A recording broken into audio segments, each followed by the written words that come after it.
اس کمائی میں کوئی برکت نہیں ہوگی، نقصان ہوں گے۔ لہٰذا قرآن کبھی بیچنا نہیں چاہیے پڑھ کر کہ صاحب میں پڑھتا ہوں مجھے چندہ دیجئے، مجھے پیسہ دیجئے، ایسا کبھی نہیں ہونا چاہیے۔ اللہ کی رضامندی کے لیے پڑھو، پھر ملتا ہے کچھ تو الحمدللہ کوئی بات نہیں۔ حضرت ابو سعید خدری گئے، ایک آدمی کو بچھو سانپ کاٹ دیا تھا، کچھ بھی تکلیف تھی، جا کے سورہ فاتحہ پڑھ پڑھ کر تھوکتے تھے، اچھا ہو گیا۔ ان لوگوں نے 40 بکریاں دیں، حضرت ابو سعید خدری لے لیے۔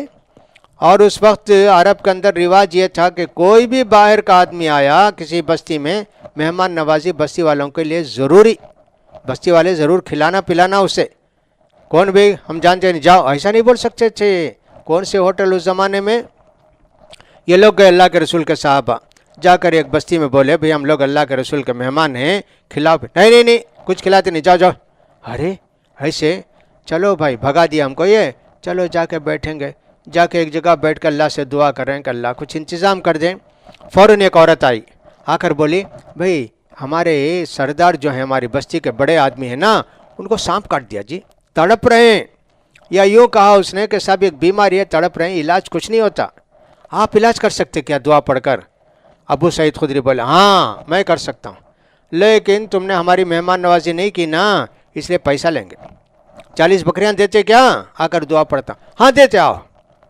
دیکھو جا کر پڑھے، اچھا ہو گیا، 40 بکریاں لیے۔ ایسا کبھی کہے تو دوسری بات ہے، ورنہ تو قرآن کو دنیا کمانے کا ذریعہ نہیں بنانا چاہیے۔ اب حضرت ابو سعید خدری کی اس حدیث کو رکھ کے بعض لوگ کہتے ہیں صاحب یہ جو رقیہ کرتے ہیں، دم کر کے پیسہ لیتے ہیں، جائز ہے؟ نہیں، انہوں نے حضرت ابو سعید خدری مہمانوں کا حق ادا نہیں کیا، اس لیے وہ شرط لگائے۔ آپ کسی کو دم کرتے ہیں، رقیہ پڑھتے ہیں، وہ لوگ خوشی سے خوش دیتے ہیں، کوئی بات نہیں، لے لیجیے۔ لیکن جیسا کہ بعض لوگ کہتے ہیں بھئی یہ شیطان ہے، اسے اتارنا ہے، 25,000 روپیہ لیں گے، ان کے اوپر جادو ہے، اس کو دور کرنا ہے، ہم کو 3 دن 2 دن محنت کرنی پڑے گی، 50,000 روپیہ دیں گے تو نکالیں گے۔ یہ لوگوں پر بوجھ ہو گیا۔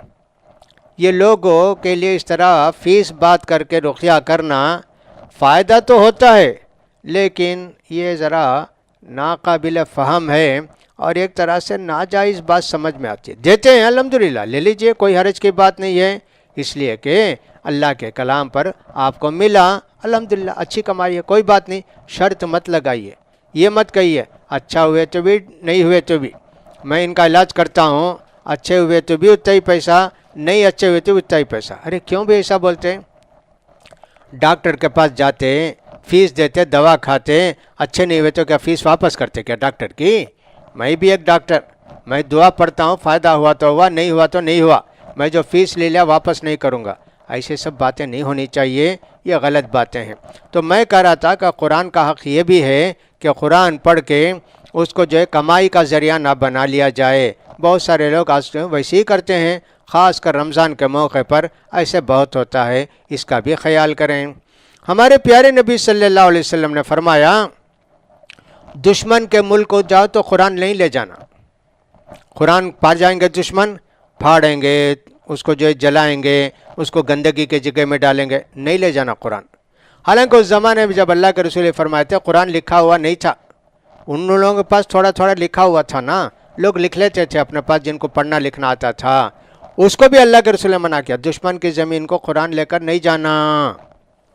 آج تو قرآن پریس میں بکتا ہے بھائی، جو چاہے جتنا چاہے خرید لے، نعوذ باللہ۔ اس لیے اگر کوئی نان مسلم ہم سے قرآن مانگتے ہیں تو ہم کو سمجھ کر دینا چاہیے، تاکید کر کے دینا چاہیے، دیکھیے اللہ کی کتاب ہے، اس کی حفاظت کرنا، ادب کے ساتھ پڑھنا، بے ادبی نہیں کرنا، کوئی گستاخی نہیں کرنا، سب سمجھ کے۔ اگر وہ یقین دلاتا ہے صاحب میں ضرور ایسے ہی کروں گا تو دیجئے۔ اگر آپ کو معلوم ہے کہ یہ آدمی دیندار نہیں ہے، اچھا آدمی نہیں ہے، دیندار کا مطلب یہ کہ صاحب اخلاق والا نہیں ہے، ابھی تو مسلمان نہیں ہوا نا وہ، تو اس آدمی کو مت دیجئے، مانگتا ہے صاحب نہیں دیں گے، نہیں دیں گے، نہیں صاحب لو، ہم کو معلوم ہے کہ صاحب اس سے پہلے بھی قرآن لے کے پھاڑا، اس سے پہلے بھی قرآن لے کے جلایا، تو کیوں دیں گے جی ویسے آدمی کو؟ تو اللہ کے رسول فرماتے ہیں کہ دشمنوں کے ملک کو جاؤ، قرآن لے کر نہیں جانا، قرآن اگر پا جائیں گے دشمن تو قرآن کی بے عزتی کریں گے، اس لیے اس کا خیال رکھو۔ تو ہم کو اس کا بھی چاہیے کہ صاحب کریں۔ جو کچھ قرآن کی صورتیں ہم کو یاد ہیں پڑھتے رہنا چاہیے، یہ بھی قرآن کی صورتوں کا آیتوں کا ایک حق ہے، پڑھتے رہنا، دہراتے رہنا۔ اور سب سے زیادہ بہتر طریقہ یہ ہے کہ نماز میں جتنی نفل نماز پڑھتے ہیں اس میں جو صورتیں یاد ہیں انہوں کو پھرا پھرا کر پڑھتے رہیں گے، ایک دم پختہ ہو جائے گا۔ چھوڑنا نہیں، یاد ہوگے بعد اس کو دہراتے ہی نہیں، ریپیٹ ہی نہیں کرتے، چند دن کے بعد بھول جاتے۔ اسی لیے اللہ کے رسول صلی اللہ علیہ وسلم فرماتا عہد القرآن، قرآن کی نگرانی کرو، قرآن کی حفاظت کرو۔ نہیں پڑھیں گے، یاد کر کے چھوڑ دیں گے، بکری کے گلے میں رسی ڈال کے باندھ کے رکھے ہیں، رسی کھول دیے تو بکری بھاگ جاتی نا، ویسے ہی سمجھو پڑھتے رہیں گے تو رسی میں باندھ کر رکھے ہیں سمجھو، نہیں پڑھتے ہیں، ریپیٹ نہیں کرتے ہیں، ایسے سمجھو کہ رسی نہیں ہے تو بھاگ گئی بکری۔ ویسے قرآن کی آیتیں تمہارے ذہن سے نکل جائیں گی، تو بار بار قرآن پڑھتے رہنا چاہیے، اس کا بھی خیال کرنا چاہیے۔ قرآن کا حق یہ بھی ہے کہ کوئی بھی آدمی قرآن پر کوئی اعتراض کرے اس کا جواب دینے کے لیے تیار رہنا چاہیے، کہ سب جواب اس کا ہم دیں گے، جواب دینا چاہیے، یہ بھی قرآن کا حق ہے۔ لوگ قرآن کے متعلق کچھ بھی بولتے رہیں، ہم خاموش سنتے رہیں، ایسا نہیں، جواب دینا چاہیے، قرآن کی تفسیر کرنا چاہیے، قرآن کا معنی مطلب بیان کرتے رہنا چاہیے۔ یہ ساری چیزیں قرآن کے حقوق میں آتی ہیں، اس کا بھی خیال کرنا چاہیے۔ اور قرآن کی باتوں کو دوسروں سے، نان مسلم سے بھی پڑھ کر دعوت کا کام کرنا چاہیے۔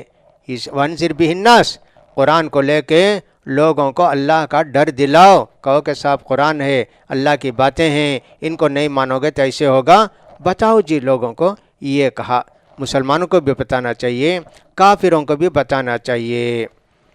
یہ ساری باتیں قرآن کے تعلق سے ہیں کہ اگر ہم قرآن کا حق ادا کریں گے تو قرآن کا فائدہ ہوگا، قرآن سے ہدایت ملے گی، اور قرآن قیامت کے دن ہماری سفارش کرے گا۔ اللہ کے رسول فرماتے ہیں سورہ بقرہ، سورہ آل عمران پڑھو، یہ دونوں قیامت کے دن آ کر تمہاری سفارش کریں گے اللہ کے پاس۔ اللہ یہ ہماری تلاوت کرتا تھا، اللہ ہم کو پڑھتا تھا، اللہ اس لیے اس کو آسان کر دے اس کا حساب، اس کو جنت میں بھیج۔ اللہ اکبر، کوئی ماں نہیں، باپ نہیں، کوئی بھی نہیں آئیں گے سفارش کرنے، قرآن آئے گا سفارش کرنے کے لیے اگر قرآن کا حق ادا کریں گے۔ اس لیے قرآن کا حق ادا کرنا چاہیے۔ بہت ساری باتیں قرآن کے حقوق میں ہم نے بتائیں، انشاءاللہ ان سب کو آپ سنیں گے اور یاد رکھیں گے تو قرآن کا احترام خود بخود آپ کے دل میں پیدا ہوگا، اور قرآن پڑھنے کا ڈھنگ اور طریقہ بھی آپ سیکھیں گے۔ اللہ تعالیٰ سارے مسلمانوں کو قرآن پڑھنے کی اور صاحب قرآن پر عمل کرنے کی توفیق نصیب فرمائے۔ وآخر دعوانا الحمدللہ رب العالمین۔